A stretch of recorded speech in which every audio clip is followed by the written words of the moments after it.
Pacha Gnassingbé, né le 6 septembre 1970, est un homme politique togolais et ancien ministre de la Défense. En avril 2009, il est arrêté et jeté en prison pour soupçon de complot contre son frère, Faure Gnassingbé. Pacha Gnassingbé naît le 6 septembre 1970 à Lomé, la capitale du Togo. Il est le fils de Gnassingbé Eyadema, président du Togo de 1967 à 2005, et demi-frère de Faure Gnassingbé, président depuis 2005.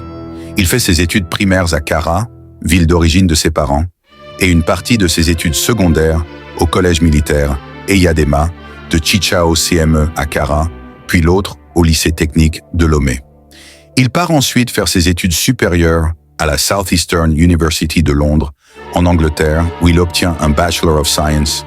En 1999, il est nommé directeur de la Société d'administration des zones franches Sazof à Lomé, puis, cumulativement, président du conseil d'administration de la Société togolaise du coton Sotoko, actuelle nouvelle société cotonnière du Togo NSCT, carrière politique. Pendant la présidence de son père, il est étroitement associé à l'armée. À la mort de ce dernier en février 2005, son frère Faure Gnassingbé assume la présidence. Le 20 juin 2005, Kapacha est nommé ministre de la Défense au sein du troisième gouvernement de Edem Kodjo. Lors des élections législatives togolaises de 2007, Kapacha Gnassingbé est le premier candidat sur la liste des candidats du Rassemblement du peuple togolais, RPT, dans la préfecture de Koza, et gagne ainsi un siège à l'Assemblée nationale. Cependant, il démissionne de l'Assemblée nationale le 26 novembre 2007 en raison d'une incompatibilité de fonction, car il occupait toujours le poste de ministre de la Défense.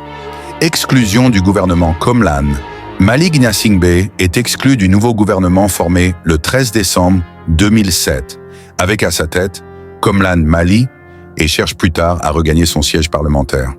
Il démissionne donc de ses fonctions de directeur général de la SAZOF et de président du conseil d'administration de la Société togolaise du coton Sotoko, et il informe le président de l'Assemblée nationale de sa volonté de reprendre ses fonctions le 12 février 2008. En conséquence, la Cour constitutionnelle le rétablit dans son siège par une décision rendue le 14 février 2008, car il n'occupait plus de fonctions incompatibles avec la fonction de député. Kapacha Gnassingbé est considéré comme un partisan de la ligne dure au sein du régime RPT, tandis que son frère Faure est considéré comme ayant des tendances plus réformistes. Il est membre du bureau politique du RPT. Arrestation de 2009 et événements ultérieurs.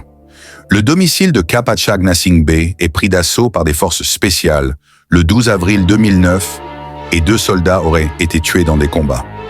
Le but de l'agression était officiellement déclaré être l'arrestation d'individus prétendument impliqués dans un complot pour porter atteinte à la sécurité de l'État.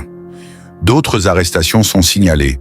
Les soldats sont retournés au domicile de Gnassingbé le 14 avril, bien qu'il n'était pas présent à ce moment-là.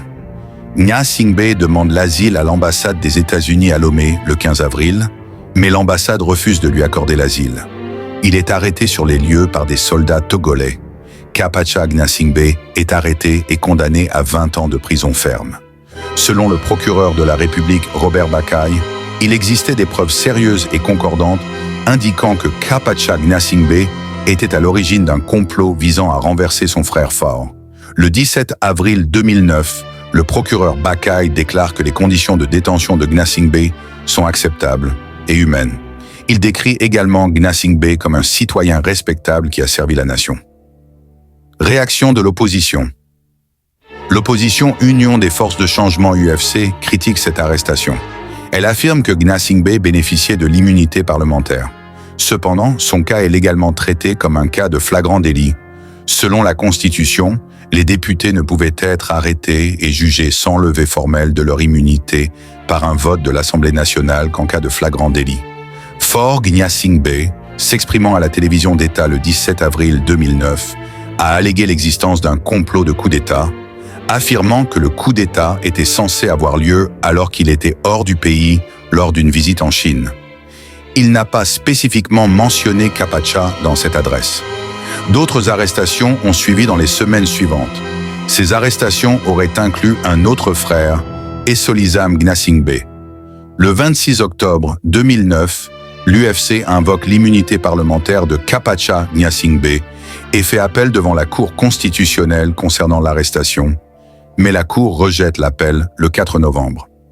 Dans un entretien accordé à l'agence France Presse en février 2010, Faure Gnassingbé soulignait l'importance de construire un état de droit en évoquant le cas de son frère.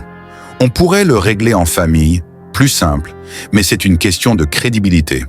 On ne peut pas dire d'un côté qu'on est pour des réformes et de l'autre régler de tels cas subrepticement, à côté.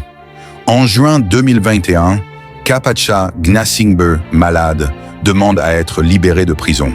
Selon l'un de ses avocats, une blessure au pied s'aggrave et Kapacha Gnassingbé craint une amputation.